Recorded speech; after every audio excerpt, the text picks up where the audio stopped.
இன்றைக்கி நம்ம என்ன பார்க்க போகிறோம்னா சூழ நோயில் கர்ப்ப சூளையை பற்றி பார்க்க போகிறோம். கர்ப்ப சூளை நோய் வந்துச்சுன்னா அதில் அந்த நோயோட குணம் எப்படி இருக்குன்னு பார்ப்போம்.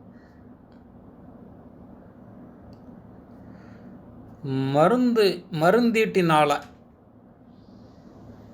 வஞ்சனையால், சூனியத்தால், உடல் வேட்கையால்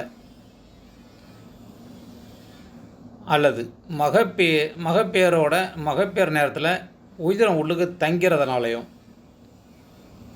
அது கீழ் வயசில் கெட்டியாக திரண்டு கர்ப்பம் போல் பிறண்டு வலி உண்டாகும், மயக்கமும் உண்டாகும். கர்ப்பம் மாதிரி இருக்கும், ஆனால் கர்ப்பம் கிடையாது.